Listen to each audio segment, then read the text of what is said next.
নমস্কার বন্ধুরা, সনাতনী শ্রাবন্তী চ্যানেলে আরও একটি নতুন ভিডিওতে আপনাদের সবাইকে স্বাগত জানাই।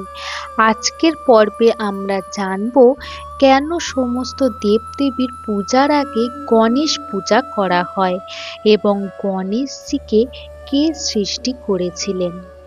দেবাদিদেব মহাদেব ও মাতা পার্বতীর দ্বিতীয় পুত্র হলেন গণেশজি। হিন্দুদের অন্যান্য পূজাগুলির মধ্যে আরও একটি জনপ্রিয় পূজা হল গণেশ পূজা। হিন্দুরা বিশ্বাস করেন যে এই দিন গণেশ তার ভক্তদের মনোবাঞ্ছা পূরণ করতে তিনি মর্তে অবতীর্ণ হন। মহারাষ্ট্র, গোয়া সহ দক্ষিণের রাজ্যগুলিতে খুবই জনপ্রিয়ভাবে এই গণেশ পূজা অত্যন্ত ধুমধামের সহিত করা হয়। শিব ও পার্বতীর পুত্র গজানন গণেশের বুদ্ধি, সমৃদ্ধি ও সৌভাগ্যের সর্বোচ্চ দেবতা। ব্যক্তিগত ও পেশাগত জীবনে নানা বিপত্তি থেকে মুক্তি পেতে ভক্তরা এই পূজা করেন। শ্রী গণেশের বাহন হল মুষি। গণেশ পূজা বিভিন্ন জায়গায় বিভিন্ন নামে পরিচিত। সংস্কৃত, কন্নড়, তামিল ও তেলেগু ভাষায় এই উৎসব বিনায়ক চতুর্থী বা বিনায়ক চৌধুরী নামে পরিচিত। হিন্দু পঞ্জিকা অনুসারে ভাদ্র মাসের শুক্লাপক্ষের চতুর্থ তিথিতে গণেশ পূজার আয়োজন করা হয়।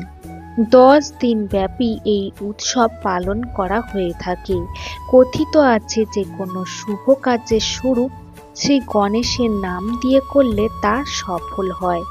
গণেশ পূজা বাদ দিয়ে কোনো পূজাই সম্পূর্ণ হয় না। দেবতাদের মধ্যে তাকেই সর্বপ্রথম পূজ্য বলে গণ্য করা হয়। শ্রী গণেশের প্রায় 108টি নাম রয়েছে। এর মধ্যে গণপতি, গজানন, বিনায়ক এবং বিঘ্নরাজ এগুলি বিশেষভাবে উল্লেখযোগ্য। এছাড়াও গণেশজি হলেন সমৃদ্ধির প্রতীক, তাই তার আরেক নাম হলো সিদ্ধিদাতা গণেশ। এবার আমরা জানব কিভাবে জন্ম হয়েছিল গণেশজির। শিবপুরাণ অনুসারে দেবী পার্বতী একদিন নদীতে স্নান করতে যান এবং নন্দীকে দ্বাররক্ষী করে তিনি স্নানে গিয়েছিলেন।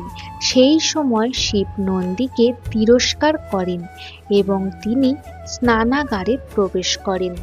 এতে অপমানিত হন দেবী পার্বতী। তখন দেবী পার্বতী তার সখী জয়া ও বিজয়ার সঙ্গে পরামর্শ করে জল থেকে পাত তুলে সুন্দর পুত্রের মূর্তি নির্মাণ করেন এবং সেই মূর্তিতে প্রাণ প্রতিষ্ঠা করেন এবং তার দ্বাররক্ষী করে প্রতিদিন তিনি স্নানে যান এবং তার নাম দেন গজানন বা গণেশ এবং তিনি সেই পুত্রকে দ্বাররক্ষী করে প্রতিদিন তিনি স্নানে যেতেন। একদিন দেবাদিদেব মহাদেব স্নানাগারে প্রবেশ করতে চাইলে পার্বতীর ওই পুত্র তাকে বাধা দেন। শিব, তার অনুচর এবং সকল দেবতা ওই বালককে পরাস্ত করতে ব্যর্থ হয়। তখন নারদের পরামর্শে ভগবান বিষ্ণু ওই বালককে মহাচ্ছন্ন করেন এবং মহাদেবের ত্রিশূলের দ্বারা ওই বালকের মস্তক ছিন্ন করেন। এতে ক্রুদ্ধ পার্বতী বিশ্ব সৃষ্টি ধ্বংস করতে উদ্যোগী হন। পার্বতীকে শান্ত করতে শিব তার অনুচরদের বিভিন্নভাবে পাঠান এবং শান্ত করার চেষ্টা করেন। এরপর মাতা পার্বতীর নির্দেশ দেন যে তিনি যেন যাকে প্রথমে দেখতে পাবেন তারই মাথা নিয়ে আসেন। এরপর শিবের অনুচরেরা একটি হাতিকে দেখতে পান এবং তারা সেই হাতির মাথাটিকে নিয়ে আসেন এবং সেই হাতির মাথাটি নিয়ে ভগবান শিব তার ধরের উপর বসিয়ে দেন এবং গণেশকে জীবিত করেন। এরপর থেকেই ভগবান শিব গণেশজিকে সর্বপ্রথম পূজিত হিসাবে প্রচলন করেন। আবার পদ্মপুরাণ অনুসারে হর পার্বতী ঐরাবতের বেশে বনে বিহার করছিলেন। তাদের সেই রূপে মিলনের ফলে গজমুণ্ডু গণেশের জন্ম হয়। লিঙ্গ পুরাণ মতে দেবগণ শিবের কাছে উপস্থিত হয়ে অসুরের হাত থেকে নিরাপত্তা চান। তখন দেবগণকে রক্ষা করার জন্য শিব নিজের শরীর থেকে গণেশের জন্ম দেন। আবার দেবী পুরাণ মতে শিবের রাজকীয় ভাব দেখা দিয়েছিল এবং তার দুই হাত ঘামতে থাকে। সেই ঘাম থেকেই জন্ম হয় গণেশজির।